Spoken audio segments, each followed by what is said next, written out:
Ang mga diskurso ni Kristo ng mga huling araw.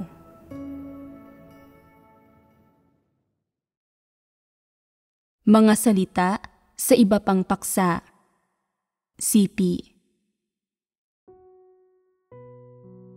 Sa panahon ng pagliligtas ng Diyos sa tao, anong batayang linya ang ibinibigay niya sa mga tao? Gaano man sila kasuwail o gaano man katiwali ang kanilang mga disposisyon? Ibig sabihin, sa anong mga kalagayan iniiwan at itinitiwalag ng Diyos ang mga tao?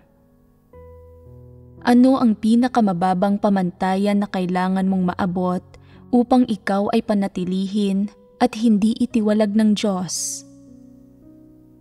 Ito ay isang bagay na kailangang malinaw sa lahat ng hinirang na mga tao ng Diyos. Una, ang hindi itanggi ang Diyos.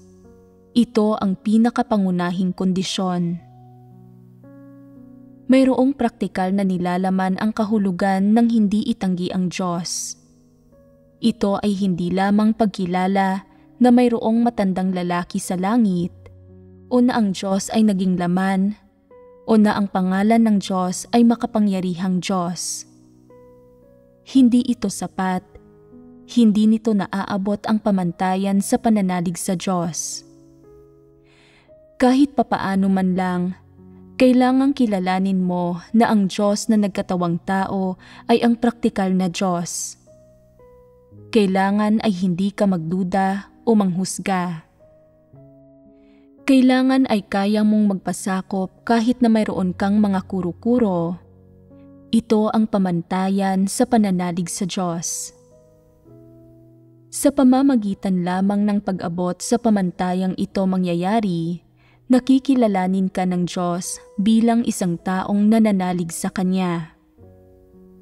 Hindi bababa sa 3 ang batayang linya ng Diyos para sa mga tao. Una, kailangan nilang kumilala sa Kanya, manalig sa Kanya, at sumunod sa Kanya. Kailangan nilang maging tapat na mga mananampalataya sa Diyos.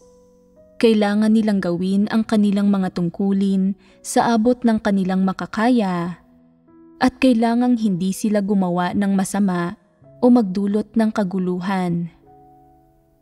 Ito ang unang batayang linya. Pangalawa, sa pagsunod sa Diyos. Kahit papaano man lang, ay kailangang hindi nila talikuran ang kanilang mga tungkulin. Kailangan nilang sumunod at magpasakop habang gumaganap ng kanilang mga tungkulin, magkamit ng mga pangkaraniwang resulta sa mga ito, at magtrabaho na abot sa isang katanggap-tanggap na pamantayan. Ito ang pangalawang batayang linya. Pangatlo, dapat umabot sa pamantayan ang kanilang pagkatao. Kailangan ay maituturing silang mabubuting tao, o kahit papaano man lang ay mga taong may konsyensya at katwiran. Dapat ay kaya nilang makisama man lang sa karamihan ng mga taong hinirang ng Diyos at hindi maging isang bulok na mansanas. Ang mga ganitong tao ay maituturing kahit papaano na hindi masasamang tao. Ito ang pangatlong batayang linya. Kung hindi kayang tanggapin ng isang tao ang katotohanan at tumatanggi siyang gampanan ang isang tungkulin anuman ang mangyari, siya ay hindi tunay na mananampalataya sa Diyos. Kahit papaano man lang, ang kanyang pagkatao ay hindi umaabot sa pamantayan. Ang ibig sabihin nito ay nalumubog siya sa ilalim ng batayang linya at kailangan siyang itiwalag. Ang lahat ng mayroong masamang pagkatao na hindi kayang tumanggap ng kahit katiting na katotohanan, na nagdudulot ng mga pagkakagulo at pagkagambala, at na hindi gumaganap ng positibong papel sa iglesia, ay maituturing na masasamang tao. Ang isang tao na hindi kayang makisama sa karamihan ng ibang tao ay isang bulok na mansanas. isang masamang tao, at higit pa rito, siya ay isang taong mas bumaba pa sa batayang linya at dapat nang itiwalag. Ang masasamang tao at mga antikristong iyon ay maaaring gumanap ng mga tungkulin, ngunit nagdudulot lamang sila ng mga pagkagambala, pagkakagulo, pagkawasak, at paggawa ng masama. Nais kaya ng Diyos ang mga taong ganito? Ginagampanan ba nila ang kanilang mga tungkulin? Sa mga mata ng Diyos, ang kanilang mga aksyon ay lumampas na sa batayang linya. Hindi nila kayang gampanan ang kanilang mga tungkulin at ang pinsalang idinudulot nila ay higit pa sa anumang mga tungkulin na kanilang ginagampanan, kaya't kailangan silang alisin sa iglesia. Hindi ba't ito ang prinsipyo kung paano pinakikitunguhan ang mga tao sa sambahayan ng Diyos?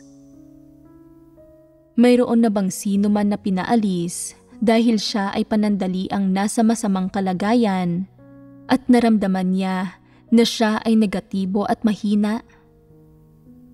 Mayroon na bang sino man na pinatigil sa pagganap ng kanyang tungkulin dahil paminsan-minsan ay naging pabasta-basta siya at hindi niya ito nagampanan ng maayos?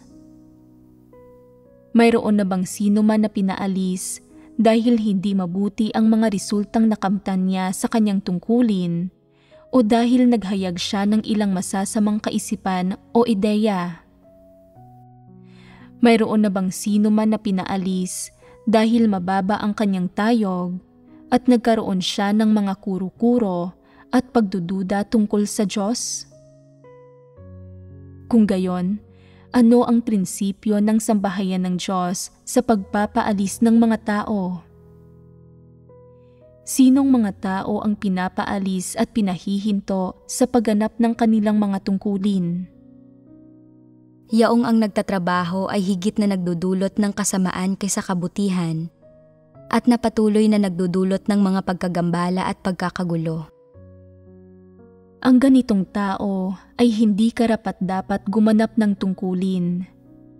Hindi ibig sabihin nito na mayroong kumikiling laban sa kanila o naghihigpit at nagpapaalis sa kanila dahil sa personal na sama ng loob.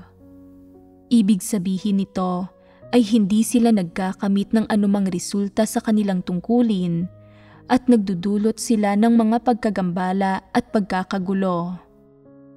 Sila ay pinapaalis dahil sila ay tunay na hindi karapat-dapat gumanap ng tungkulin. Ito ay ganap na naaayon sa mga katotohanang prinsipyo. Makatarungan ang lahat ng prinsipyo kung paano pinakikitunguhan at tinatrato ng sambahayan ng Diyos ang mga tao. Hindi sinusubukan ng sambahayan ng Diyos na manghuli ng mga taong nagkakamali, magpalaki ng mga issue, o manligalig kahit wala namang dahilan. Kailangan ninyong maniwala na ang sambahayan ng Diyos ay pinamumunuan ng katotohanan. Siyempre, ang ilang tao na pinaalis na ay maaaring may pag-asa pa ring mailigtas kung kaya nilang tanggapin ang katotohanan at taimtim na magsisi sa Diyos. Ngunit ang mga hindi mananampalataya at ang masasamang tao na hindi kayang tumanggap ng ni kaunting katotohanan, na walang konsyensya at katwiran, ay magpakailanmang ititiwalag matapos silang mabunyag. Ito ang pagiging matuwid ng Diyos.